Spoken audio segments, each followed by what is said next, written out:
Well, I've determined there's really not a lot of troubles with the door and door hinge. It's pretty tight. A little grease and stuff will probably make it work okay.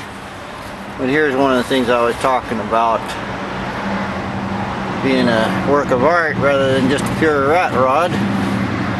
He's got a lot of lumps and bumps and weld stuff sticking out, rotted pieces.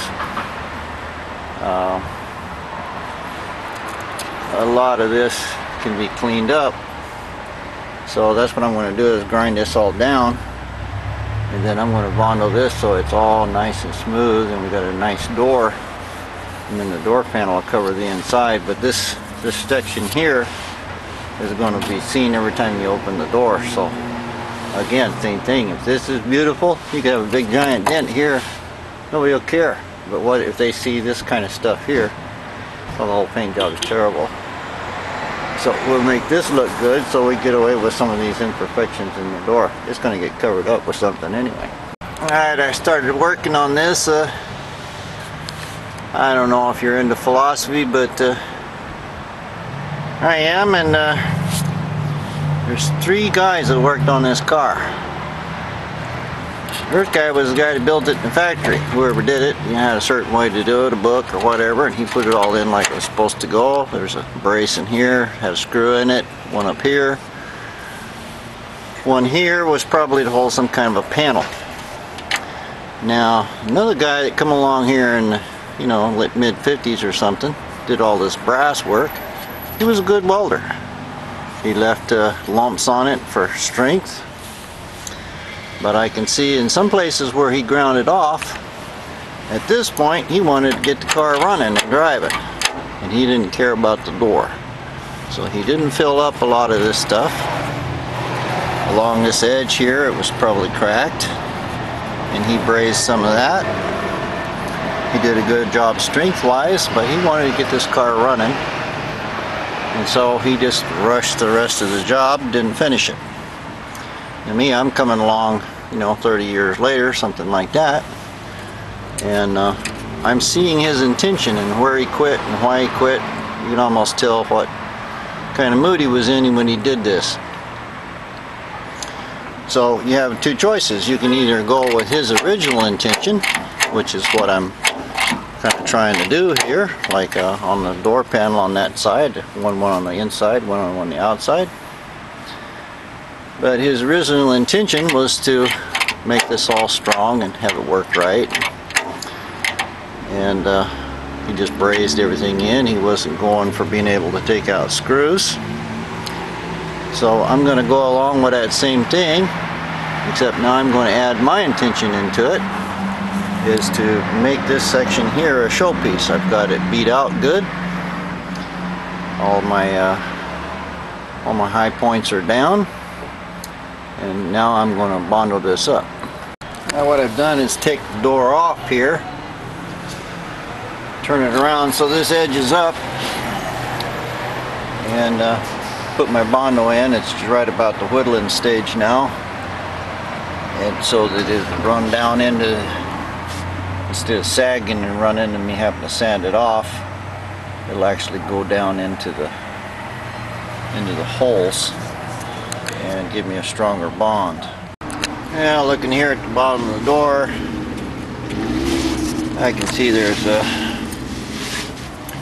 it's rusted out pretty good, and a lot of dirt. I'm kind of trying to debate whether to try to cut that out, clean it up, get all the dirt and stuff out of it and seal it, because this is where all the water is going to go. And we look along this edge here, it's pretty thick. Looks like the guy's got 1/8 of an inch of bondo on it. Debating whether I should cut this in a few places and pull this out. I think it's probably best that I do. Then I can weld it back together and grind it down. But at least protect it inside. There's not much metal left there. It would be a shame to spend all this work on this door and then have the bottom rust out 10-20 years from now. So I think that's what I'll do. I'll figure out how to cut it and do that. I started playing with it here, and it looks like this lower edge is gonna kind of come out pretty good. Like it might be tacked right there,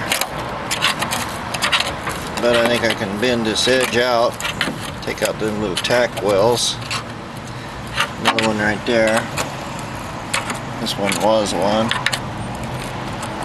I'll just bend this all out here. Use vice grips and straighten it.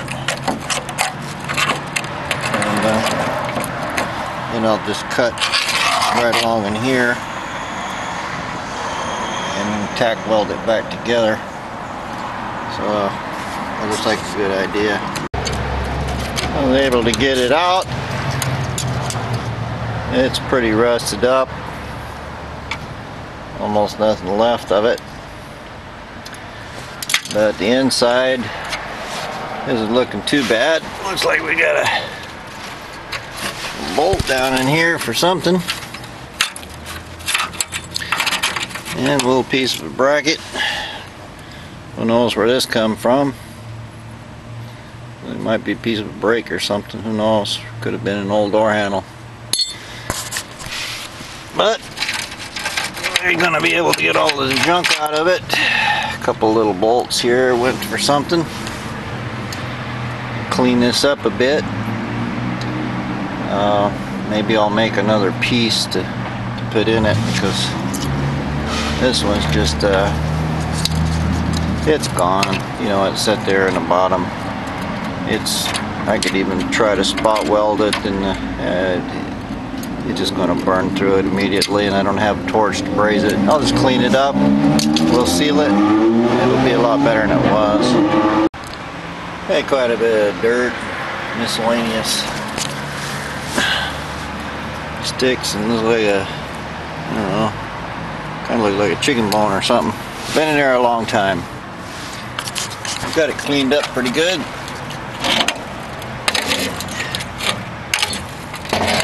And we're looking at the top here, we can tell that it must be 3/8 of an inch of bondo there. But it's got another panel that's been cut out, and it's plenty strong. It's not moving at all. So it looks like I have something pretty good to weld to in here. I'll just have to figure I wish I had a little piece of angle iron. That would be wonderful for this. I'll see what I can figure out. Lo and behold, right before my eyes, I've got another Model A running board that I've been cutting up using for parts, and it's got a nice edge on it, just plenty thick. I'll see if I can put something like this into it.